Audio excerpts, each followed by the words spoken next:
السلام علیکم ناظرین د نن ورځ تازه ترین ویلاګ سره زم اجاز یوسفزی کتونکو په نننی ویلاګ کې به زه په څلور موضوعاتو باندې خبره کوم. د ټولو نه اول د پارلیمنت د قومي سلامتیا کمیټې اهم ترین اجلاس شوی دی. په دې اجلاس کې پاکستان تحریک انصاف بایکاټ فیصله کړې وه او په دې کې د تحریک انصاف هیڅ یو مشر په دې کې حاضر نه و.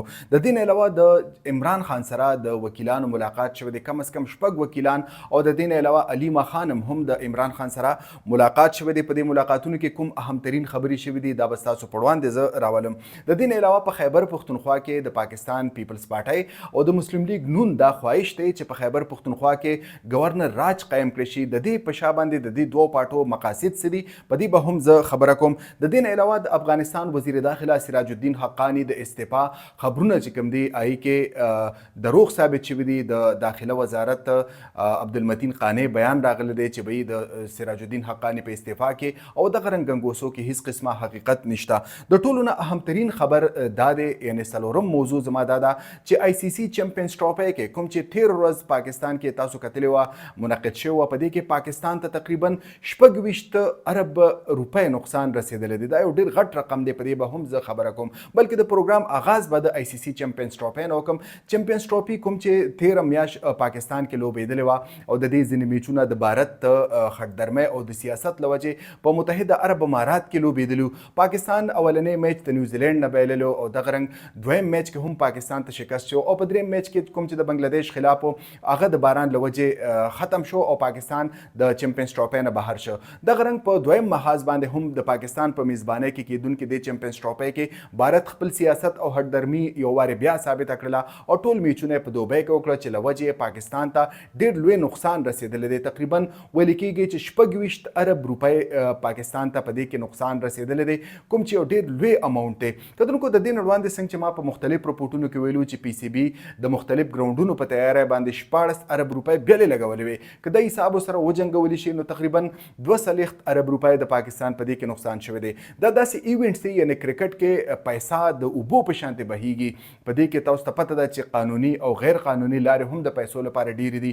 د ټولو نه لوی لار چې کوم دا قانوني هغه براډکاسټینګ رایټس دي، یعنی مختلف ټي وي چینلونه چې د چا په میزبانۍ کې یو ایونټ کېږي هغه مختلف ټي وي چینلونه براډکاسټینګ رایټس ورکوي، د دې نه سپانسرشپ یې ورکول کېږي. په دې کې د اربو روپۍ چې کوم دی ریونیو جنریټ کېږي او پاکستان په دې کې نقصان کړی دی. یعنی دا یو ډېره یو حیران کن خبره ده چې پاکستان په دغه دا رنګ ټراپو کې، یعنی کوم چې د آی سی سی ایونټ میګا ایونټ په دې کې پاکستان نقصان کړی دی، ډېره عجیبه غونتې لګي. په دې کې به حقیقت مخې ته چې راشي نو پته به ولګي چې په دې کې دا کرپشن او بدعنوانۍ بلاخر چا کړی دي.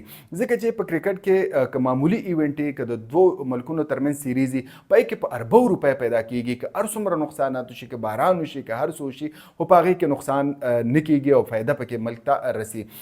نو د چمپینز ټرافي کې پاکستان په باقاعده توګه تقریبا 26 ارب روپۍ نقصان کړی دی. دغه رنګ 14 ارب روپۍ په ګراونډونو بیلې لګولې وې. دا نقصان ته چې وګورو نو یقینا پاکستان عوام چې کوم دی ډېر زیات د خفګان سره مخ شي، د خلکو د کرکټ نه زړه موړ شي او هغه جنونیان کوم چې کرکټ سره د جنون حده پورې مینه کوي د هغوی چې کوم دی احساساتو ته ټیس ورسي او هغوی مزید په کرکټ کې دلچسپي ناخلي، کوم چې یقینا یو لویه المیه ده.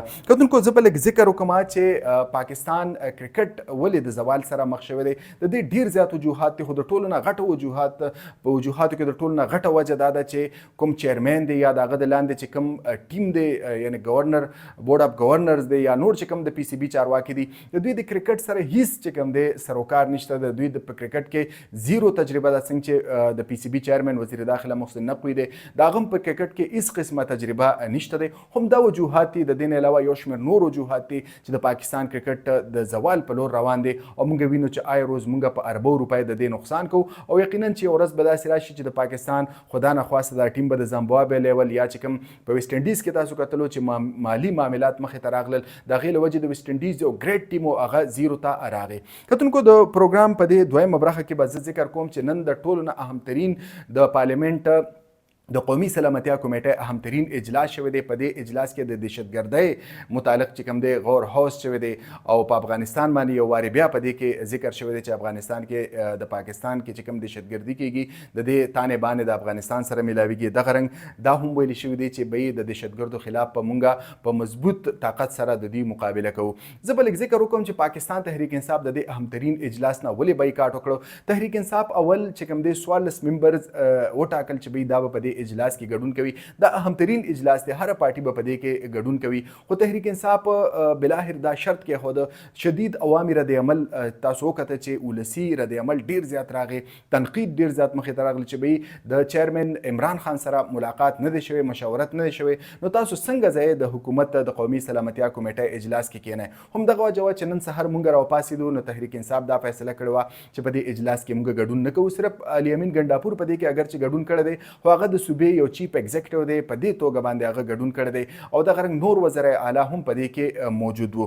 د دې نه علاوه زه به ذکر کوم چې د اډیاله جیل کې د عمران خان سره د تحریک انصاف د وکیلانو شپږ وکیلانو برسټر ګوهر، برسټر علي ظفر او دغه رنګ سلمان اکرم راج او درې نور وکیلانو ملاقات کړی دی. علیما خان هم ملاقات کړی دی. علیما خان وایي چې عمران خان وایي چې د هغه د منشا، د هغه د خواهش یا د هغه د مشاورت نه بغیر داسې قسمه میټینګز لتلل صحیح خبره نه ده، بلکې د دې بایکاټ عمران خان تایید هم کړی دی. د دې برسټر ګوهر هم خبره وکړه چې عمران خان د دې قسمه سرګرمو کې یا دې قسمه میټینګ کې برخه نه اخیستو تایید کړی دی او ویلي دي چې دهشتګرد عمران خان په دهشتګردۍ باندې ملک چې کوم دهشتګردۍ لهر روان دی، جعفر ایکسپریس باندې اټیک وشو، په دې باندې د شدید تشویش اظهار کړی دی. ویلي دي چې دهشتګردي او داسې ناسور دی چې د دې خاتمه پکار ده. خو عمران خان که بل خو وګورئ نو تقریبا د 20 میاشتو نه هغه په قید کې دی، په مختلف قسمه په هغه باندې ظلمونه کیږي، کله په هغه اخبار بند شي، کله په خوراک کې تاسو ته وینئ چې مسلې، کله په د غاښونو مسله وي او د هغه چې کوم ډینټسټ دی د هغه ملاقات له نه ورځي. د دې نه علاوه د ماشومانو سره خبرې اترې نه کیږي، اخبار یې پې بند کړی دی، کتابونه یې پې بند کړي دي. نو تقریبا دا ډیر زیات چې کوم دی کنسرنینګ دی د تحریک انصاف لپاره ده چې د هغوی کوم بانی دی د هغه سره دا ډول سلوک کیږي. بل خوا که تاسو وګورئ چې د تحریک انصاف چې کوم نیشنل سکیورټي کمیټي اجلاس کې د ګډون فیصله چې کوم هغه د عمران خان د مشاورت سره مشروط کړی شوی وه، نن د تحریک انصاف د وکیلانو ملاقات شو. نو په دې حکومت کې دامره پوخ او دا دانش عقل نشته چې تیر ورځ د تحریک انصاف وایي که چېرې موږ د عمران خان سره ملاقات وکړو او مشاورت وکړو نو موږ به ضرور د قومي سلامتیا په دې اجلاس کې ګډون کوو. خو تیر ورځ حکومت اجازت ورنه کړو. نن ملاقات اگر چې وشو خو د کمیټې د اجلاس نه پس وشو. نو د دې نه دا ثابتېږي چې حکومت څومره سنجیده دی په دهشتګردۍ د خاتمې لپاره، ځکه چې یو داسې پارټي د چا پریزنس دی، د چا موجودګي چې په ټول پاکستان کې وي، خیبر پښتونخوا کې تحریک انصاف دی، پنجاب کې دی، سندھ کې، کراچۍ کې، دغه رنګ بلوچستان کې، کشمیر، ګلګت بلتستان کې، په دې ټولو کې یو معقول یو لوی چې کوم دی اکثریت د تحریک انصاف د سپورټرانو او د ووټرانو. نو داسې پارټي سایډ لاین کول یا د دې پارټۍ لیډر سایډ لاین کول دا ماته دا معقول نه ښکاري، دا یو دانشمندانه فیصله نه ده. د دې نه علاوه زه به راځم چې خیبر پښتونخوا کې تاسو وینئ چې مختلف قسمه اوازې راځي چې په خیبر پښتونخوا کې اپریشن کیږي یا د گورنر راج خبره کیږي. نو په دې کې د ځینې ذرایع دا وایي چې د پاکستان مسلم لیگ نون او پاکستان پیپلز پارټۍ دا شدید خواهش دی چې په خیبر پښتونخوا کې گورنر راج ولګي او په دې کې چې کوم د اختیار دی د تړل پرانستل دي د صوبې، دا هم دې دوو پارټو ته په غیر قانوني او غیر آئینی طریقې سره په لاس ورشي. هم دغه وجه دا چې تاسو آی روز ګورئ چې گورنر خیبر پښتونخوا فیصل کریم کونډي بار بار په علي امین ګنډاپور باندې په صوبایي حکومت باندې تنقید کوي. تنقید اگر چې ښه شی دی خو د هغه د اینګل نه داسې پته لګي او په هغې کې چې کوم تسلسل دی، معمولي خبره که دهشتګردي وي که هر څه وي، که د سیکټیرین ایشو وي که د کورم ایشو وي، نو په هغې کې به گورنر دا کوشش کوي چې په دې کې تحریک انصاف د دې کې تحریک انصاف په دې کې ملوث کړي او د هغې په بنیاد باندې تحریک انصاف باندې تنقید وکړي. د دې نه داسې ښکاري چې د پیپلز پارټۍ یا د مسلم لیگ نون په خیبر پښتونخوا کې د گورنرشپ لپاره لوی خواهش وي، ځکه چې دوی په طاقت باندې یقین ساتي د دوی عوامي حمایت سره هیڅ کار نشته، بلکې د دواړو پارټو عوامي حمایت بایللی دی، بلکې صرف خپل محدود شوي دي، صرف د خپلو خلقو پورې دا پارټۍ محدود شوي دي. کتونکو د پروګرام په دې برخه کې به زه ذکر کوم چې د افغانستان داخله وزیر سراج الدین حقانی په اړه د داخله وزارت ترجمان عبدالمتین قانی بیان جاری کړی دی او ویلي دی چې د وزیر داخله سراج الدین حقانی په استعفا کې هیڅ قسمه حقیقت نشته دی او هغه چې کوم دی بهر تلو د علاج لپاره اوس په ځینې ذرایع وایي چې هغه بهر تلو د علاج لپاره اوس په کابل کې آرام کوي.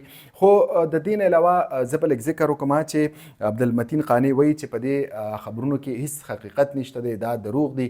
بھارتي میډیا تاسو ته پته وه چې دا قسمه کمپین کوي چې به سراج الدین حقانی د طالب چارواکو سره اختلافات لري په زنانو په حقوقو باندې، د زنانو په تعلیم باندې، په روزګار باندې.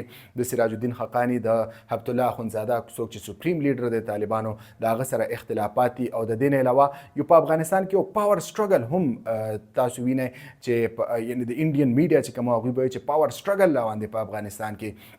یعنې داسې هغوی پورټری کوله، داسې یو میسج یې ورکاوه چې ګنې د سراج الدین حقانی او د ملا هبت الله اخندزاده په پاور سټرګل باندې چې کوم دی اختلافات دي. د دې نه علاوه زه به لږ ذکر وکړم چې اگر چې داخله وزارت خو دا تصدیق وکړو یا د دې پخوالی وکړه چې سراج الدین حقانی په افغانستان کې موجود دی او هغه چې کوم دی ریزاین نه دی کړی، خو بهرحال تیر 2 میاشتو نه داسې اطلاعات دي چې سراج الدین حقانی د داخله وزارت ودانۍ ته یعنی بلډینګ ته نه دی راغلی، هغه داسې خاص میټینګونه هم نه دي کړي او تیر 2 میاشتو دوران نه د داخله وزارت ترجمان یا نه بل څه داسې افغان چارواکي د دې خبرې په اړه څه ویلي چې ګنې سراج الدین حقانی سره اختلافات لري یا چې کوم دی په دې کې حقیقت شته یا نشته.